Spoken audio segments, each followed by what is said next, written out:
जी नाज़रीन, डॉक्टर ताहर नज़ीर आपको अपने प्लेटफॉर्म पे खुश आमदीद कहता है। नाज़रीन, समाजी और माशरती अजारादारी ये दुनिया की हर कौम और हर मुल्कों में किसी न किसी शक्ल में मौजूद है। हम देखते हैं कुछ मखसूस ख़ानदान या मखसूस अफराद मुख्तलिफ़ कौमों में अपनी अजारादारी कायम कर लेते हैं, तो ये किसी न किसी हद तक या किसी न किसी लेवल पे बदमाशी और गुंडागर्दी की शक्ल में भी हमारे सामने आ जाती है। ख़ुसूसन जो थर्ड वर्ल्ड कंट्रीज़ हैं, डेवलपिंग कंट्रीज़ हैं, इसमें हमें शख्सियात परस्ती और मुख्तलिफ़ ख़ानदानों की अजारादारी अपनी शिद्दत के साथ महसूस होती है। हम अगर पाकिस्तान की मिसाल लें तो पाकिस्तान में हम देखते हैं कि जो लगारी हैं और शरीफ ख़ानदान है, इसी तरह जो बलोचों में देख लें, हम अगर KPK में चले जाएं तो मखसूस ख़ानदान ही हैं जो सियासत में आते हैं, जो लोगों की रहनुमाई करते हैं, जो सियासी ऐवानों में आगे आते हैं, सियासी पार्टियों के लीडर बनते हैं। तो ये सियासी अजारादारी क्यों है? इसकी कई सारी वजूहात हो सकते हैं। वो चाहे तालीम का फुकदान हो, चाहे मकामी जहालत हो, चाहे रूहानी और मजहबी अतबार से कई सारे ऐसी शख्सियात हैं जो अपनी अजारादारी कायम कर लेते हैं। लेकिन बहरहाल ये आज हम सियासी और माशरती अजारादारी के हवाले से बात करेंगे। और इस बात को आगे बढ़ाने से पहले अगर मैं इसकी ज़िद आपको बता दूँ, कई दफ़ा ऐसा होता है कि जिस उन्वान या जिस मौजू पे आप बात कर रहे हैं उसकी अगर अपोजिट शक्ल, अपोजिट जो अक्स है वो आप लोगों के सामने पेश कर दें, उसकी मुखालफ में अगर कुछ चीज़ें डिस्क्राइब कर दें तो असल मौजू को एक्सप्लेन करना आसान होता है। तो यहाँ पे भी अगर हम आज़ादी और ख़ुद मुख्तारी की बात करें, हाँ वही आज़ादी और ख़ुद मुख्तारी जो अल्लाह ने हमें दी है, जो हमारी तख्लीक के साथ ही अल्लाह ने हमें दे दी, जिसके हवाले से फ़रिश्तों ने भी अंदेशे का अज़हार किया था कि इंसान जो है वो दुनिया में फितना और फसाद बर्पा करेगा। ये वही आज़ादी और ख़ुद मुख्तारी है जो हमारे नबी सल्लल्लाहु अलैहि वसल्लम हमारे लिए लाए, ला इलाहा इल्लल्लाह मुहम्मदुर रसूलुल्लाह, कि हम सारी दुनिया की जाली खुदाइयों का इनकार करते हैं।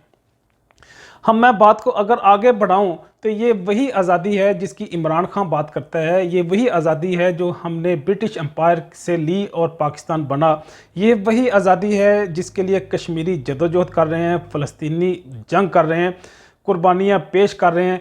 तो ये हम आज उसी आज़ादी की बात कर रहे हैं। लेकिन ये आज़ादी क्योंकि अभी मुकम्मल नहीं हुई, ये किसी न किसी शक्ल में हम पे मुसल्लत है, तो हम एक एक करके हर गुलामी के ख़िलाफ़ यहाँ पे बोलने की कोशिश करेंगे। और आज हमने समाजी और माशरती अजारादारी के हवाले से बात करने की कोशिश की है, या इस उन्वान को हमने मुंतखब किया है कि इस पे हम बात करेंगे। तो नाज़रीन, हम देखते हैं कि ये इनफरादी हैसियत में भी कई सारे ऐसे लोग हैं जो मुख्तलिफ़ माशरों और कौमों के अंदर मुसल्लत हैं, और ये खूनी और नस्ली और कबायली भी है। मुख्तलिफ़ कबाइल हैं, मुख्तलिफ़ ख़ानदान हैं जो मुख्तलिफ़ कौमों और कबीलों के ऊपर मुसल्लत हैं।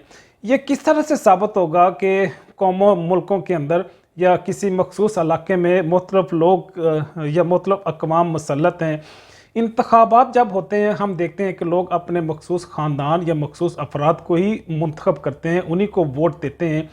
इसकी बजाय वो मंशूर को नहीं देखते, वो दस्तूर को नहीं देखते, वो उनके इंतखाबी ज़वाबत को नहीं देखते, किसी उम्मीदवार के किरदार के वाले से भी वो बहुत ज़्यादा अमीर गहराइयों में नहीं जाते।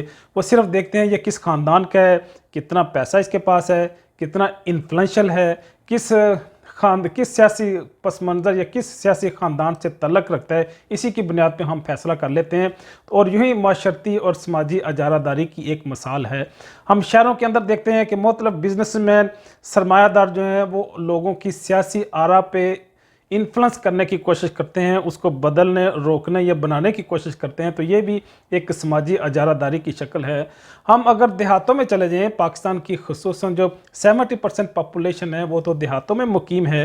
वहाँ पे हम देखते हैं कि वडेरे हैं, सरदारान हैं, वहाँ पे जागीरदार हैं जो लोगों की सियासी राय पे भी इन्फ्लुएंस करने की कोशिश करते हुए मखसूस पार्टियों या मखसूस शख्सियात की कामयाबी को यकीनी बनाने की कोशिश करते हैं। ये भी एक माशरती अजारादारी की एक बुरी मिसाल है। लेकिन इसकी वजूहात क्या हैं? इसकी वजूहात यह है कि वो उस अपने मखसूस इलाके में लोगों को तालीम से दूर रखते हैं, उन्हें सेहत और तंदुरुस्ती से दूर रखते हैं। वहाँ पे हॉस्पिटल्स, ग्राउंड, پارک یہ بننے نہیں دیں گے، وہاں پہ تعلیمی ادارے بننے نہیں دیں گے کہ وہاں پہ کہیں علم، قلم، کتاب اور روشنی نہ آ جائے، شعور اور آگہی نہ آ جائے، کیونکہ یہی علم جو ہے وہ انسان کو اپنے آپ سے روشناس کرتا ہے، یہی علم جو ہے وہ انسان کو اپنے خالق سے روشناس کراتا ہے، تو پھر وہ اپنے حقوق کو سمجھنا شروع ہو جاتا ہے، اپنی آزادی کو سمجھنا شروع ہو جاتا ہے، تو پھر وہ آزادی کا نعرہ بھی لگائے گا اور آزادی حاصل کرنے کی کوشش بھی کرے گا، اور سماجی اور معاشرتی اجارہ داری مجروح ہوگی۔ تو اسی لیے آپ دیکھیں گے اکثر سرداران، سرمایہ دار، جاگیردار لوگوں کو صحت، تندرستی اور علم اور شعور اور روشنی سے دور رکھنے کی کوشش کرتے ہیں۔ تو ناظرین، یہ تو ہو گیا، ٹھیک ہے، ہم نے یہ محسوس کر لیا ہے کہ معتدل معاشروں قوموں کے اندر سماجی اجارہ داری ہے، تو لیکن اس کا توڑ کیا ہے، اس کو کس طرح سے ہم ختم کر سکتے ہیں؟ اس کا توڑ یہی ہے جو اسلام نے ہمیں دیا ہے کہ لا الہ الا اللہ، کہ ہم دنیا کی ہر جعلی خدائی کا انکار کریں، صرف ایک اللہ کی ربوبیت کا اقرار کریں، اسی کو سجدہ کریں، اسی کے سامنے ہم جھکیں، اسی کی بات کو مانیں۔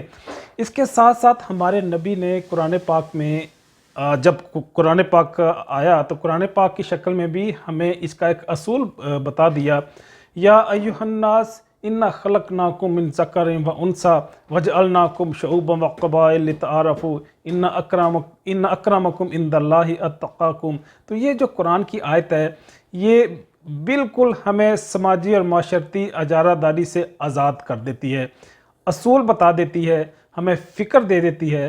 اللہ پاک نے کہا کہ ہم نے آپ کو ایک آدم اور ایک ماں، مطلب ایک ماں اور ایک باپ سے پیدا کیا، بابا آدم اور اماں حوا سے پیدا کیا، تو اس کا مطلب ہے ہم پوری انسانیت ایک ہی ماں باپ سے تعلق رکھتے ہیں، ہم ایک کنبہ ہیں، ہم ایک خاندان ہیں۔